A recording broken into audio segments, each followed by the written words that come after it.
Apresentamos a lição 13 da revista da CPAD, para os adultos, do dia 26 de junho de 2022, cujo título é A Verdadeira Identidade do Cristão. É a última lição do segundo trimestre de 2022, que tratou do assunto: os valores do Reino de Deus. A relevância do Sermão do Monte para a Igreja de Cristo. Iniciando a aula.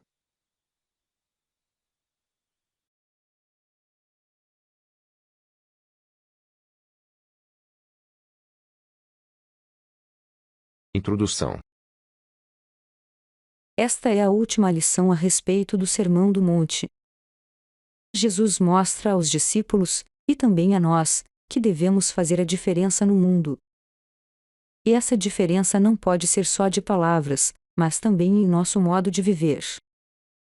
É preciso ouvir e praticar o que Jesus ensinou. Essa é a verdadeira identidade dos discípulos de Jesus.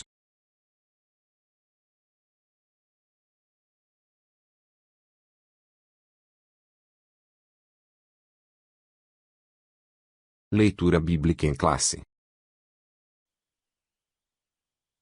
Evangelho de Mateus, capítulo 7, versículos de 21 até 27.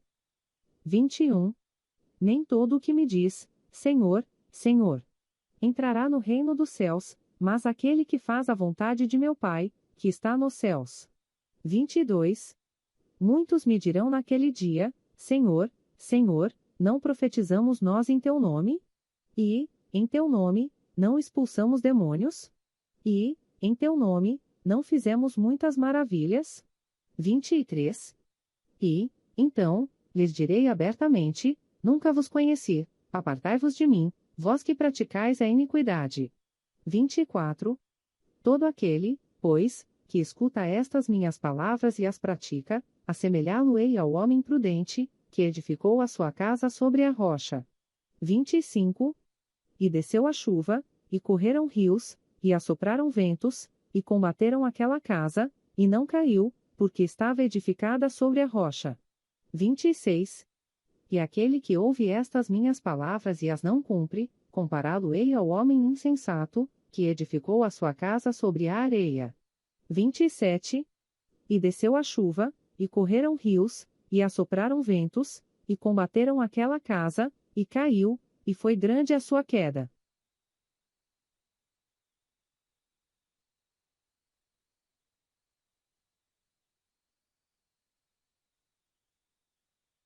Palavra-chave: identidade.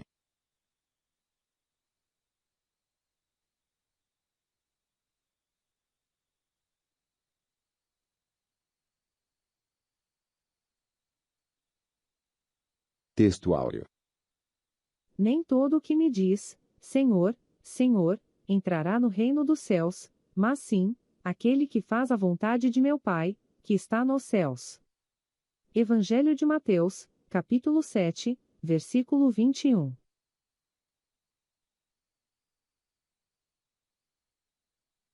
Verdade prática. No reino de Deus, não basta ouvir, para se identificar com o Salvador, é preciso praticar o que se aprendeu.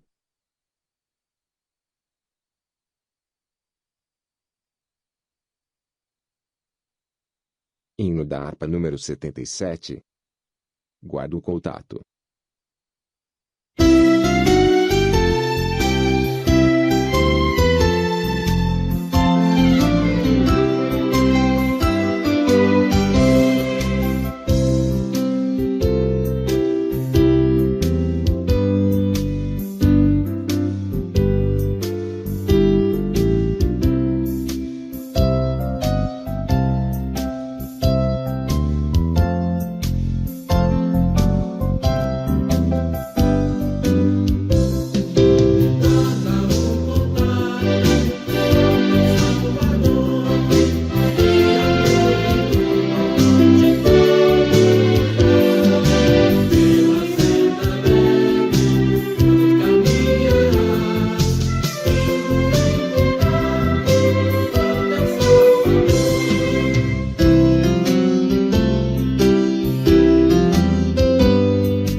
Primeira parte.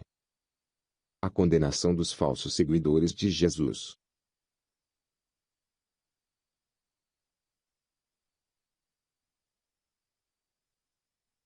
Primeira parte. Item 1. Uma fé só de palavras. No texto, nem todo o que me diz, Senhor, Senhor, mostra que, no reino de Deus, não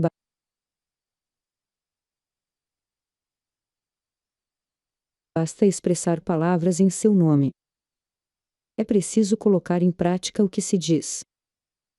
Paulo escreve que o reino de Deus não consiste só em palavras, mas, principalmente, em virtude. João ensina que não devemos amar só de palavras, mas por obra e em verdade. Jesus não rejeita a confissão verbal e sincera, quando a mesma resulta de um coração transformado. A fé cristã também é confissão, mas para que ela seja autenticamente cristã, tem de ser genuína e sincera, provada pelas verdadeiras ações, aprovadas pelo Senhor. Nem todo o que me diz, Senhor, Senhor, entrará no reino dos céus, mas aquele que faz a vontade de meu Pai, que está nos céus. Porque o reino de Deus não consiste em palavras, mas em virtude. Meus filhinhos, não amemos de palavra, nem de língua, mas por obra e em verdade. Se, com a tua boca, confessares ao Senhor Jesus e, em teu coração, creres que Deus o ressuscitou dos mortos, serás salvo. Visto que, com o coração se crê para a justiça, e com a boca, se faz confissão para a salvação.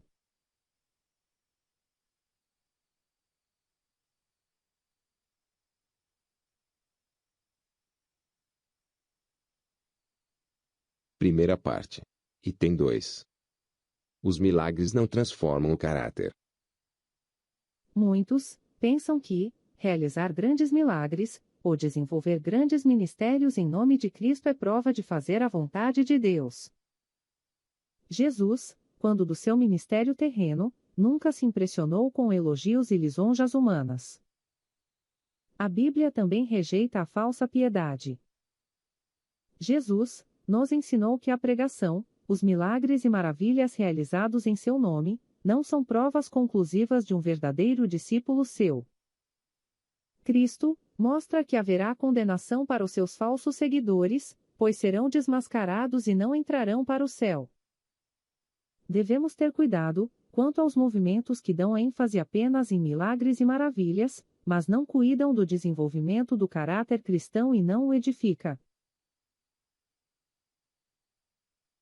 E então, lhes direi abertamente: nunca vos conheci, apartai-vos de mim, vós que praticais a iniquidade. E aconteceu que, dizendo ele essas coisas, uma mulher dentre a multidão, levantando a voz, lhe disse: bem-aventurado o ventre que te trouxe e os peitos em que mamaste. Mas ele disse: antes, bem-aventurados os que ouvem a palavra de Deus e a guardam. Mas dirá alguém: tu tens a fé, e eu tenho as obras. Mostra-me a tua fé sem as tuas obras, e eu te mostrarei a minha fé pelas minhas obras. Tu crês que há um só Deus? Fazes bem. Também os demônios o creem e estremecem. Mas, a homem vão, queres tu saber que a fé sem as obras é morta?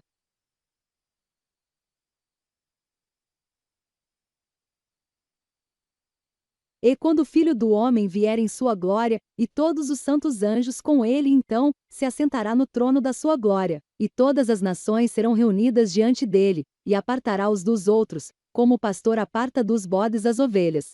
E porá as ovelhas à sua direita, mas os bodes à esquerda. Então dirá o rei aos que estiverem à sua direita: Vinde, benditos de meu Pai, possuí por herança o reino que vos está preparado desde a fundação do mundo. Porque tive fome, e destes-me de comer. Tive sede, e destes-me de beber. Era estrangeiro, e hospedastes-me. Estava nu, e vestistes-me. Adoeci, e visitastes-me. Estive na prisão, e fostes ver-me. Então os justos lhe responderão dizendo: Senhor, quando te vimos com fome e te demos de comer? Ou com sede e te demos de beber? E, quando te vimos estrangeiro e te hospedamos? Ou nu e te vestimos?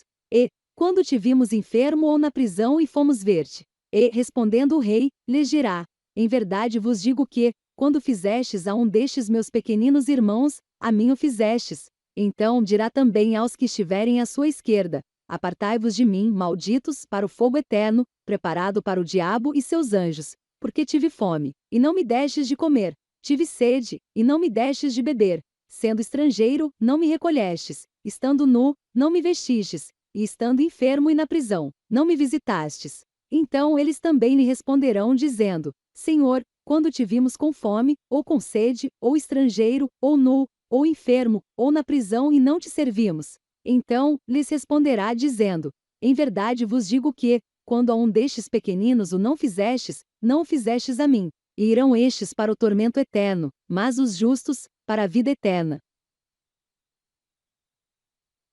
Mas o fruto do Espírito é amor, gozo, paz, longanimidade, benignidade, bondade, fé, mansidão, temperança. Contra essas coisas não há lei. E os que são de Cristo crucificaram a carne com as suas paixões e concupiscências.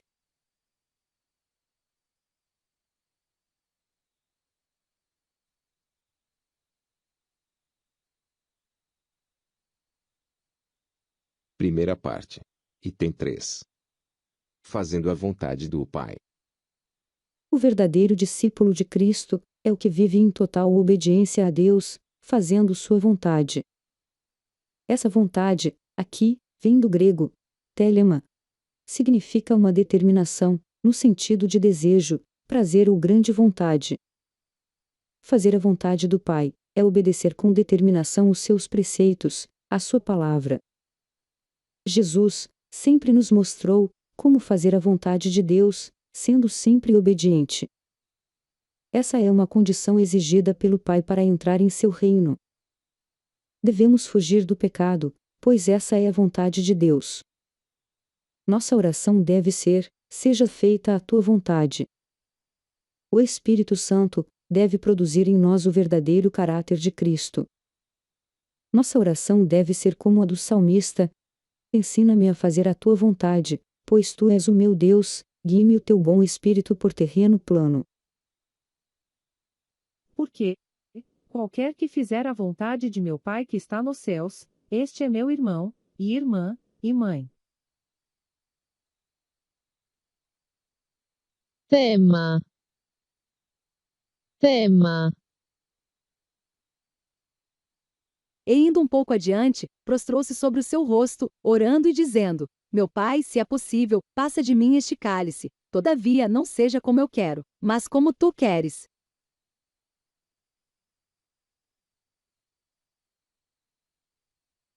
Bendizei ao Senhor, anjos seus, magníficos em poder, que cumpris as suas ordens, obedecendo à voz da sua palavra. Bendizei ao Senhor, todos os seus exércitos, vós, ministros seus, que executais o seu beneplácito. Ensina-me a fazer a tua vontade, pois és o meu Deus. Guie-me o teu bom espírito por terra plana.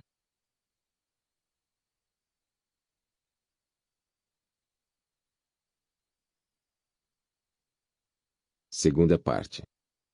Em que estamos alicerçados.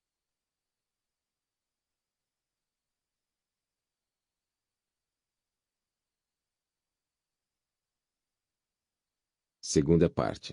Item 1. O alicerce começa pelo ouvir. Para ser um verdadeiro discípulo de Cristo, é preciso ouvir a sua palavra. Suas palavras são eternas, espírito e vida. Pelas suas palavras, o interior do ser humano é transformado verdadeiramente. No grego, a palavra é logos, mas, no texto, ela tem o sentido de tomar posse. A palavra de Jesus é poderosa. É o logos. Segundo João, Jesus Cristo é a essencial palavra de Deus, a sabedoria perfeita, unida ao Pai. Para construirmos a nossa casa espiritual, precisamos começar a ouvir o que o grande engenheiro da eternidade disse. Ele é o alicerce de nossa edificação espiritual. Todo aquele, pois, que escuta estas minhas palavras e as pratica, assemelhá-lo-ei ao homem prudente, que edificou a sua casa sobre a rocha. Desde então, muitos dos seus discípulos tornaram para trás e já não andavam com ele. Então, disse Jesus aos 12: Quereis vós também retirar-vos? Respondeu-lhe, pois, Simão Pedro: Senhor, para quem iremos nós se tu tens as palavras da vida eterna? No princípio, era o Verbo, e o Verbo estava com Deus, e o Verbo era Deus. E ele é antes de todas as coisas, e todas as coisas subsistem por ele. Aquele que era desde o princípio, aquele que ouvimos, aquele que vimos com os nossos olhos, aquele que temos contemplado, e as nossas mãos tocaram, é a palavra da vida. Se o Senhor não edificar a casa, em vão trabalham os que edificam. Se o Senhor não guardar a cidade, em vão vigia a sentinela.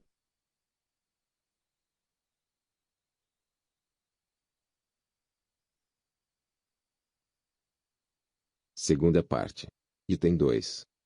A importância do bom alicerce. Na construção de um edifício, uma das partes mais importantes é o alicerce. Em um edifício, cujos alicerces foram mal estruturados, a ruína será certa. Jesus, no encerramento do Sermão do Monte, dá como exemplo 2 construtores e 2 alicerces. Um construtor prudente, que edifica na rocha, e outro insensato, que edifica na areia. No texto bíblico em grego, usou-se as palavras Petra e Anos. Petra significa penhasco ou cordilheira de pedra, rocha projetada, solo rochoso, grande pedra, que traz a ideia de firmeza ou fortaleza. Anos significa areia, terra arenosa. Areia movediça, significando fraco, sem estabilidade. Quem edifica na rocha, está firmado para suportar os reveses da vida. Ainda que os ventos enfurecidos soprem, vindo de todas as direções, nada abalará a fé. Porém, para a casa edificada na areia, que expressa indecisão, dúvida e negação, aí a queda é certa. Sigamos o conselho de Paulo. Veja cada um como edifica sobre ele, aqui se referindo ao fundamento. Todo aquele, pois, que escuta estas minhas palavras e as pratica, assemelhá-lo-ei ao homem prudente, que edificou a sua casa sobre a rocha. E desceu a chuva, e correram rios, e assopraram ventos, e combateram aquela casa, e não caiu, porque estava edificada sobre a rocha. E aquele que ouve estas minhas palavras e as não cumpre, compará-lo-ei ao homem insensato, que edificou a sua casa sobre a areia. E desceu a chuva, e correram rios, e assopraram ventos, e combateram aquela casa, e caiu, e foi grande a sua queda. Segundo a graça de Deus que me foi dada, coloquei, como sábio arquiteto, o fundamento. E outro edifica sobre ele. mas cada um cuide como edifica sobre ele.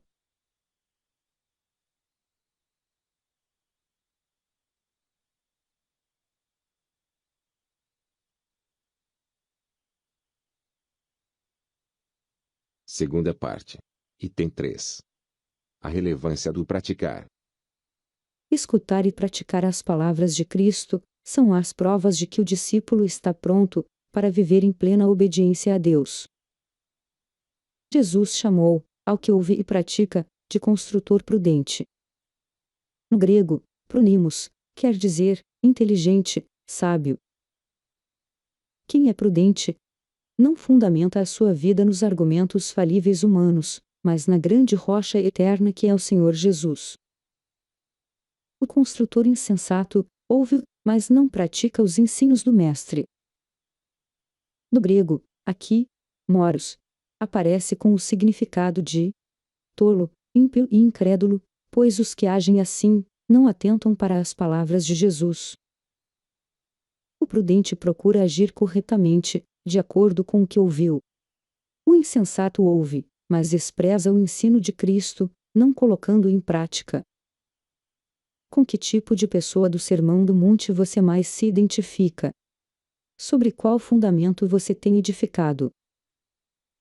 Na rocha ou na areia? Todo aquele, pois, que escuta estas minhas palavras, e as pratica, assemelhá-lo-ei ao homem prudente, que edificou a sua casa sobre a rocha.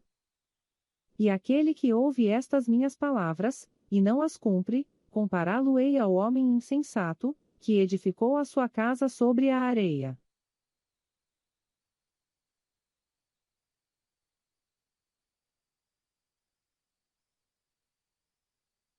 Terceira parte.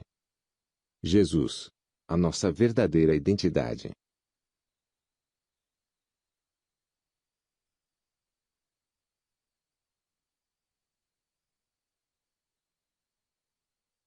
Terceira parte. Item 1. Jesus, nosso maior pregador. Jesus, o pregador do Sermão do Monte, é admirado até mesmo por pessoas não religiosas, cientistas e intelectuais. Jesus é visto por eles como um ser iluminado, um grande mestre, que não prega dogmas, não exige moralismos dos seres humanos, mas apenas ensina o amor, as boas virtudes, a moral. Para eles, esse seria o Jesus de Nazaré original, mas nós, os cristãos, o admiramos, também pelo que está registrado nos Evangelhos. Nos Evangelhos, o Senhor Jesus é apresentado como um pregador que chama os pecadores ao arrependimento e para nascer de novo, a fim de entrar no seu reino. O Sermão do Monte não apresenta um mestre meramente humano, mas o Filho de Deus, que nos trouxe salvação, o qual devemos imitá-lo em toda a nossa vida. Desde então, começou Jesus a pregar, e a dizer: Arrependei-vos, porque é chegado o reino dos céus. Jesus respondeu, e disse-lhe: na verdade te digo que aquele que não nascer de novo, não pode ver o reino de Deus. Sede meus imitadores, como também eu de Cristo. Sede, pois, imitadores de Deus, como filhos amados. E vós fostes feitos nossos imitadores, e do Senhor, recebendo a palavra em muita tribulação, com gozo do Espírito Santo. Terceira parte. Item 2. Autoridade do ensino de Cristo. Quando Jesus concluiu o ensinamento do Sermão do Monte, a multidão estava admirada, assombrada, maravilhada, com o que acabara de ouvir. Eles viam que o nosso Senhor ensinava com autoridade. Essa autoridade vinha diretamente do Pai. Após ressuscitar, o Senhor Jesus disse: toda a autoridade me foi dada. Isso deixa claro que o ensino de Jesus não é humano, mas divino e poderoso. Assim, somos chamados pela palavra de Deus a reconhecer que a nossa autoridade para pregar, evangelizar e ensinar vem de Jesus, pois sua palavra é viva e eficaz. Ninguém, ma tira de mim, mas eu de mim mesmo a dou. Tenho poder para dar, e poder para tornar a tomá-la. Esse mandamento recebi de meu Pai. Assim como lhe deste poder sobre toda a carne, para que dê a vida eterna a todos quantos lhe deste. E, chegando-se Jesus, falou-lhes, dizendo: É-me dado todo o poder no céu e na terra. Por quê? Em verdade vos digo que, até que o céu e a terra passem, nem um jota ou um tio jamais passará da lei, sem que tudo seja cumprido. Porque vos digo que, se a vossa justiça não exceder a dos escribas e fariseus, de modo nenhum entrareis no reino dos céus. Eu, porém, vos digo que qualquer que, sem motivo, se encolerizar contra seu irmão, será réu de juízo, e qualquer que disser a seu irmão, raca, será réu do sinédrio, e qualquer que lhe disser, louco, será réu do fogo do inferno. Porque a palavra de Deus é viva e eficaz, e mais penetrante do que espada alguma de dois gumes, e penetra até a divisão da alma e do espírito, e das juntas e medulas, e é apta para discernir os pensamentos e intenções do coração.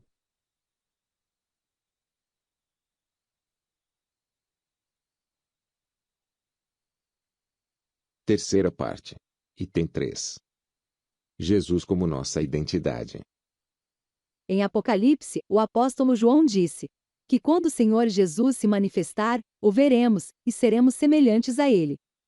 Mas, para chegarmos lá, é preciso andarmos como filhos de Deus, agora. Precisamos desenvolver as beatitudes ensinadas no Sermão do Monte por Jesus.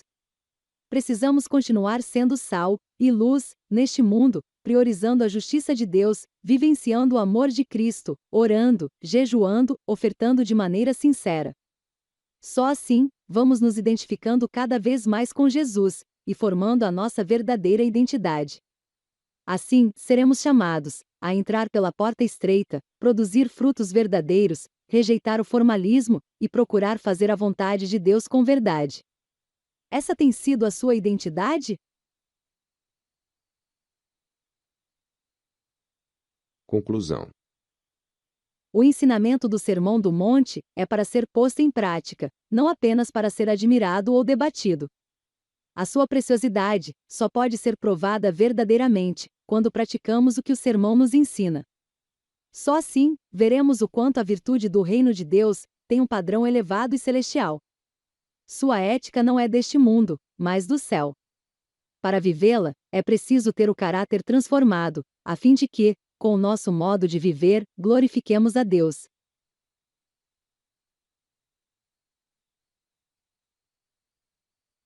Créditos.